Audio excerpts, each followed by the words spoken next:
Mater Dei que registrou lucro líquido de 53 milhões de reais no segundo trimestre. Isso em relação aos 6 milhões reportados aí um ano antes. E a Gaiden Investimentos, né, incluiu Mater Dei na sua carteira aí de top picks, né, para agosto. Não é isso mesmo, Alex? Além da Mater Dei, tiveram outros papéis aí, mas foi um dos destaques aí desse mês de agosto aí para a Gaiden. É isso aí. Lembrando que não só a Gaide, mas também outros bancos, Débora, vem olhando, né, o setor de saúde com ótimas perspectivas, né? Por quê?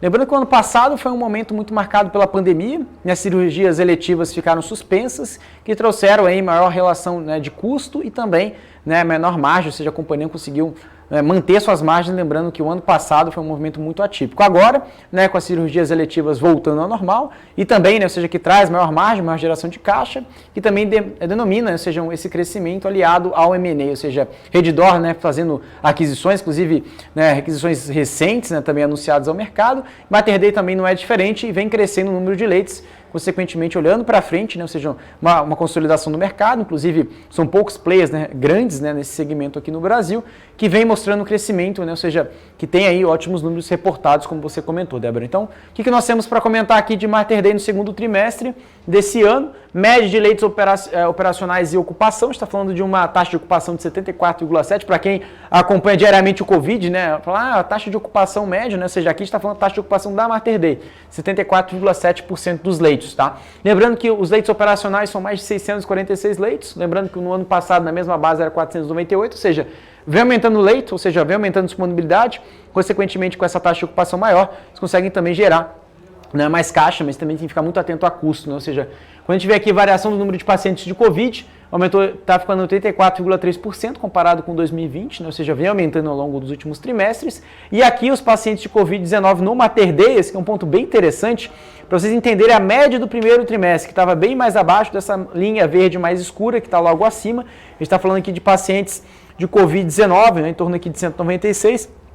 Quando a gente pega aqui, né, a principal média, né, dos pacientes de Covid, colocando aqui um gráfico desde janeiro de 2021, tá? Lembrando que os colaboradores por leito operacional são 5,6, baixou, né, era 5,8, ou seja, a gente consegue entender uma alavancagem operacional, ou seja, mais pessoas, né, menos pessoas atendendo mais leitos, e isso consegue também gerar, né, uma relação muito mais eficaz em dado operacional. Receita líquida, a gente está falando de 269 milhões, né, no segundo TRI, 496 milhões nos 6 primeiros meses, no EBITDA de 93 milhões no segundo TRI, no semestre 155 milhões, assim como a margem líquida 19,8%, a gente está falando de um lucro líquido de 53 milhões, 80 milhões nos 6 primeiros meses, com uma margem semestral de 16,1%, tá?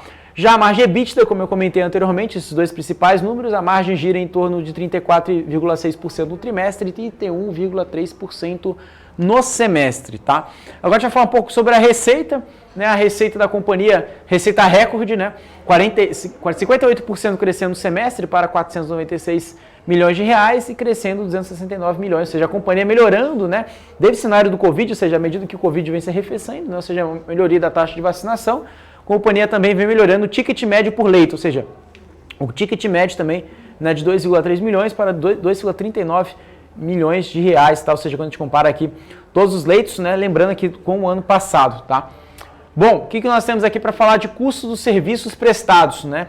Ou seja, em relação à receita líquida, caiu para 55,8, lembrando que no trimestre que foi marcado o auge da pandemia, né, ficou em 72,5%, ou seja, colaborava, né, com o maior custo sobre a receita, agora caiu 16,7 pontos percentuais no trimestre, olhando até agora. E a despesa operacional líquida também, que vem caindo quase 5 pontos percentuais, né? A gente está falando aqui de 35 milhões de reais no trimestre e também 71 milhões de reais no semestre, tá?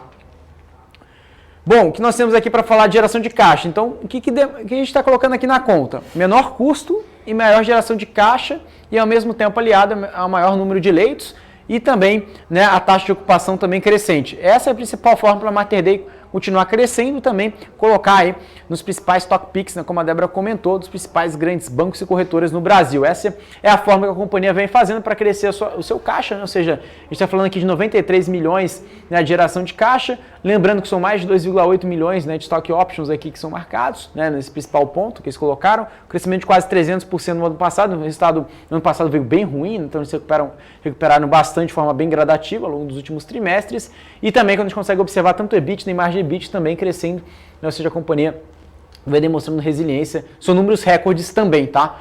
Lucro líquido e fluxo de caixa, lucro recorde, está falando de um lucro de 80 milhões de reais, né, no semestre e 53 milhões de reais também no trimestre, tá?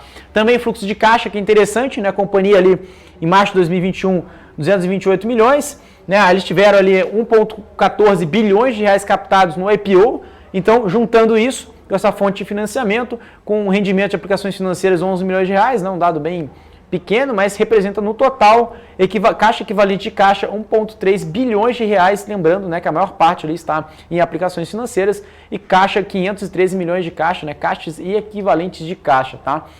Agora falando de endividamento, de que a gente acabou de falar, estrutura de capital, né, ou seja, a posição de caixa, agora lembrando a outra ótica aqui da dívida. Então a gente tem aqui uma relação entre dívida líquida por EBITDA, a companhia estava em 0 vezes, né, praticamente zerado no seu caixa com a sua dívida, agora ela aumentou sua alavancagem para 4,4 vezes, mas ao mesmo tempo a gente consegue ver também o caixa equivalente de caixa também aumentando gradativamente referente sobre a dívida total, e também o cronograma de amortização também ao longo de 5 anos, ou seja, o prazo médio da amortização da dívida gira em torno de 5 anos, né, 5,1 anos.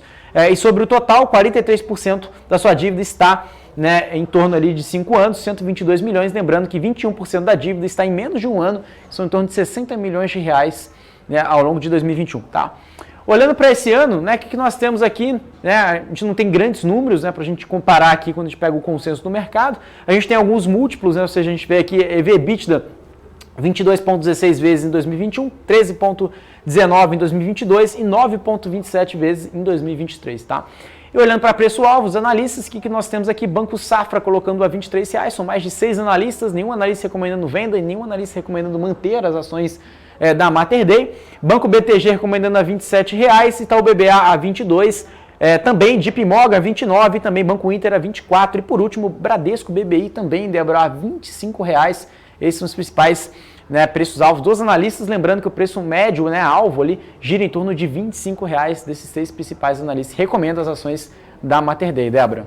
Pois é, Alex, é isso aí. Eu espero que todo mundo tenha anotado aí as dúvidas, hein? Porque daqui a pouquinho a gente vai trazer resultados do JHSF, né, Alex? Vamos só lembrar pro pessoal rapidinho como é que foi o JHSF aí nesse segundo trimestre aí, fechando já o primeiro semestre aí do ano, só para poder o pessoal já ficar atento, já relembrar aí, Alex. Vamos rapidinho, só para antes do Now chegar, vamos só lembrar pro pessoal, só para o pessoal já ficar atenado aí para daqui a pouco às 7 horas da noite já participar aqui desse bate-papo com o JHSF. Vamos lá. O que a gente tem aqui, né, o Débora, referente a JHSF, que a gente pode até anotar as principais dúvidas, né? Primeiro, a gente vai falar um pouco sobre o aeroporto, né? Ou seja, o aeroporto que eles tiveram, né, a aprovação de uma criação de 4 novos hangares. Lembrando que também a gente consegue ver um aumento, né, no número da questão de combustíveis, ou seja, mais aviões passando, ou seja, mais combustíveis sendo abastecidos por lá, que é uma leitura positiva. Em relação também a pousos e decolagens também crescendo, né, em 3 dígitos, né, também uma forma muito positiva, ou seja, o aeroporto ficando cada vez mais visível, também recebendo, né, a homologação de um aeroporto agora internacional, ou seja, não só um aeroporto que tem uma qualidade muito grande referente aos seus ativos, também sendo o único, né, na região, também aqui no Brasil e na América do Sul, também ganhando esse selo que representa muito no resultado. Né, referente ao resultado financeiro, é muito pequeno, mas o operacional, né, a gente consegue ver um potencial de acordo com o próprio ativo e seus concorrentes. Referente à parte de hospitalidade, né, ou seja, tanto gastronomia, né, ou seja, hotéis, restaurantes melhorando bastante, tanto que a gente consegue observar o número de reservas para frente nos principais hotéis, tanto também em Nova York, eles também colocando em consideração a isso, ou seja, não só no Brasil, mas também lá fora. Também, como a gente falou também na parte de restaurantes, o que colaborou muito foi na parte digital, o restaurante Fazano, né, na parte digital colaborou muito para o resultado, ou seja, novos pedidos feitos de forma online.